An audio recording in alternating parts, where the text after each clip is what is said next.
A very good evening to you. Welcome to KTN Weekend Prime. This is the point of news. We're glad you've joined us tonight. My name is Yvonne Okwara Matole. And I'm John Alanamu. Quite a week we've had in Kenya with respect to grabbing of land, that issue being right on the front of the news agenda. And we carry on with that discussion tonight. We are talking about taming land grabbers. You can join me there on the video wall.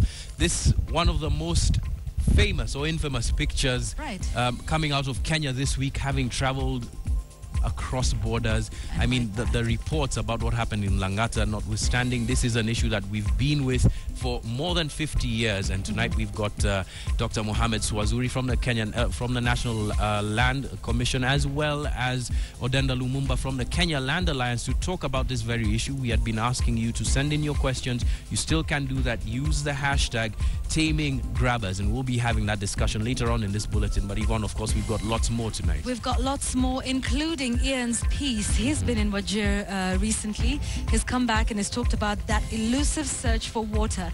You're probably sitting with a glass of water right next to you. For the people in Ajawa village in Wajir, that is a whole matter altogether. His piece, Oasis of Death, airs tonight, and it is absolutely shocking that just like land grabbing has been with us, so have these people been fighting for the right to access to one of the most basic commodities for over 50 years. So that's a piece you don't want to miss. Many thanks for joining us tonight on KTN Weekend Prime, the point of news. Our sign language interpreter is William Silla. Now, there was drama in a village in Bumula area of Bungoma County when a witch doctor allegedly succeeded in tracking down suspects who had stolen cattle. Now, the witch doctor then supervised a session of retribution as the suspects returned the cattle, to the excitement of the residents who had sought the witch doctor's services. Najma Ismail reports. In Musakasa village, area residents here are an angry lot. The villagers sought the powers of black magic to capture these men who are allegedly notorious for stealing cattle. They have vowed to teach them a lesson, perhaps one that they will not forget for a very long time. The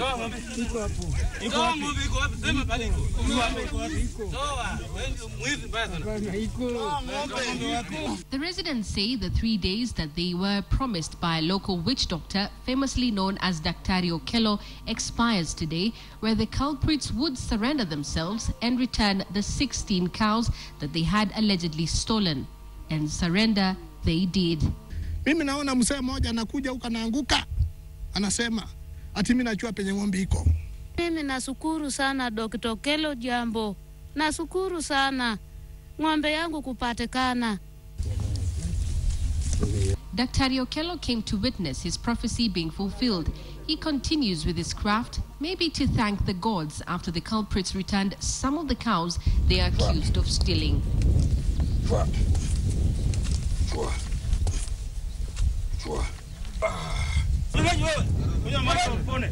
And after several hours of activity by the famous Daktari, the accused are said to have regained consciousness. Sipagui mtu yote, nashirikiana na wale watu wa makanisa zote, wakiwa na shida zao wanakuja mimi nawasaidia. However, it doesn't end well, as the owners of the cows refuse to pay Daktari Okello the full amount for his services. The magician now threatens to curse his clients. Nimefanya kazi Uganda, nimefanya kule Congo, nimeenda paka Germany, nimeenda Tanzania, nchi za kigeni za Kiafrika zote nimesafiri, nimefanya kazi. Alarmed and afraid of Daktari's wrath, area residents quickly intervene and make sure that he gets his dues. Najma Ismail, KTN.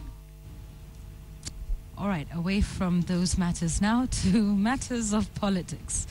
President Uhuru Kenyatta has endorsed the merger of TNA and URP into the Jubilee Alliance Party. Uhuru joined the Jubilee leaders on day 2 of the Naivasha retreat and gave the thumbs up for the merger.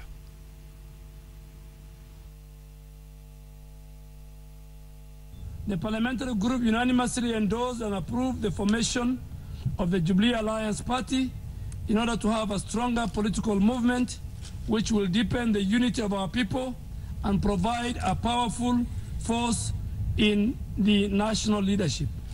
To ensure that no one is left behind, the parliamentary group shall consult all our constituent and affiliate parties in developing a roadmap towards the ultimate merger into a new political party called Jubilee Alliance Party.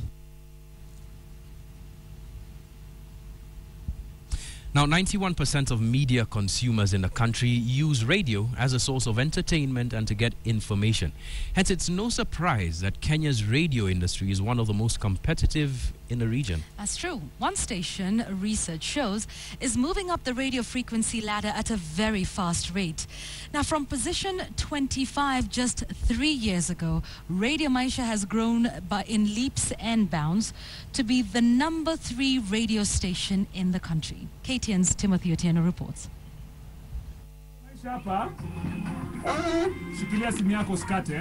Enter the world of Kenya's radio broadcasting. Wewe ndio mshindi wetu wa shilingi 1,000 airtime inakuja kwako kwa simu.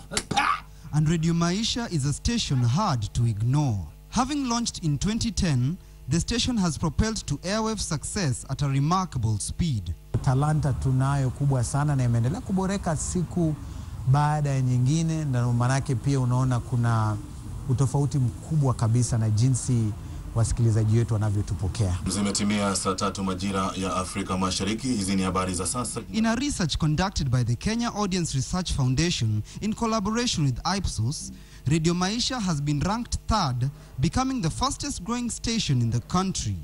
With approximately 4.3 million listeners daily, the station has attracted an audience that presenters here say mean a lot to them. We're like a family right now. So almost everyone knows somebody from Kisumu, from Mombasa, and we feel like we are connected here. It is not as easy as it may sound. I have to be here in the morning, from 4 in the morning, prepare, go live at 6 in the morning, but 2 hours of prep every single day. 4 in the morning, we're already here. That means by 3:30 in the morning, you're awake. The station's head says Radio Maisha's family consists of dedicated staff that have propelled the station to the apex of radio entertainment in Kenya. We did a market research. We got to know what the gaps were in the industry, and we went all out and filled those gaps. Mimi ni mmoja kati ya mashabiki ambao wanapenda kusikiza Radio Maisha, hasa kipindi ambacho watu waweza kuambia wenzao wakaweza kulipa madeni. Naitwa nani? Since its relaunch in 2013, Radio Maisha has invested in programs that engage the ordinary Kenyans facing daily issues in life. Unatuambia sasa hivi kwenye 277 SMS line yetu, kwenye Twitter handle yetu ni @Radio Maisha. Nani ni mkare? The station's largest audience emanates from listeners of the ages between 25 to 34 years. Radio Maisha gained 1.6 million listeners during the last quarter of 2014, and they are not about to stop. Soon we are actually going to be competing with ourselves because our growth has been phenomenal. Thanks so much. Keep on listening to Radio Maisha. We are giving you the best, and this year we are telling you, keep watching. We are coming.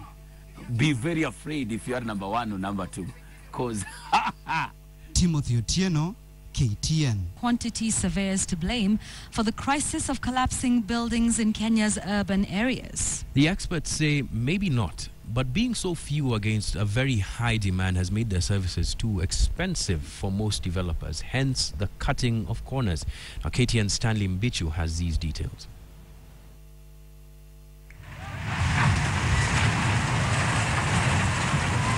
Murky soil, shifting sand, or unstable earth are some of the causes of this unforgiving disaster that is claiming lives, leaving many injured, with the latest cases being that of Huruma and Makongeni. What really could be the intrigues behind these menaces? 3 weeks after the Huruma disaster, KTN drove to some of the affected areas to find out whether there was any lesson learned by the residents. Unfortunately, there's little evidence of such. At the site of a collapsed 6-story building in Huruma that claimed 5 lives, leaving several injured, people come and go, perhaps hoping to retrieve whatever little belonging to them that may still be buried in this rubble. Despite the warnings by various authorities, people still live in dangerous houses. Mtu anaweza ambiwa hii nyumba haiko poa, imewekwa star, lakini kwa sababu ya ile kukosa do na kuna pesa yake ya deposit hapo, anaamua kuishi kwa hiyo na hiyo pesa ya deposit inabidi anapata hatari saa hiyo, na hiyo ni kwa sababu ya kukosa pesa. Unless when something happens is when people realize the danger was real there. I don't know whether it's because they don't have choices, they don't have accommodation is very expensive also in the city. The rents are very high, the population is intense, the government has not been able to provide the housing required. The 300,000 housing units we intend to provide every year is not very easy. So landlords have filled that gap, that void where people are scrambling for the little space. So unless when something collapses is when, even if you warn the people, sometimes they don't get out. Because of the upsurge in urban population, poverty and low income, the demand for cheap housing has hit the roof. Businessmen are rushing in to build houses as quickly as they can. Maybe because of pressure of population, people do not even wait. Some do not even wait for the building to be completely completed. They pay rent even in advance. You hear landlords saying, I've already taken rent. In fact, they use rent. You pay 3 months in advance. They use that rent to start construction. That's why they do the construction very quickly, overnight. The reasons why buildings collapse are many and varied. First, they may be due to pure inadequate design. They could be due to inadequate construction.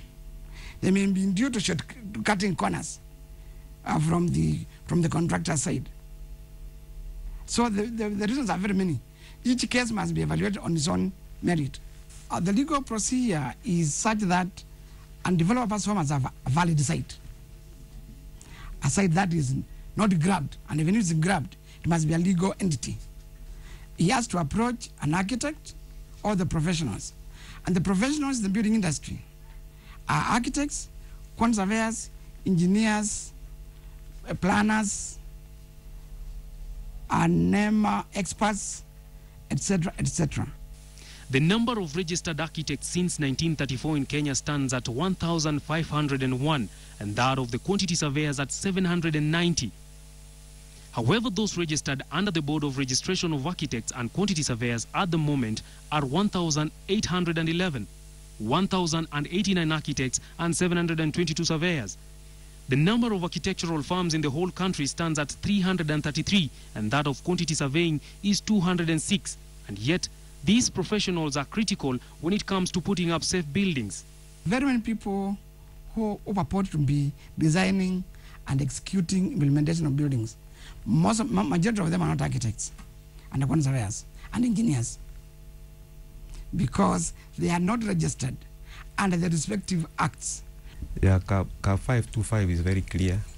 If you are not a registered architect or a registered quantity surveyor, you are not supposed to use that name or a word, whatever.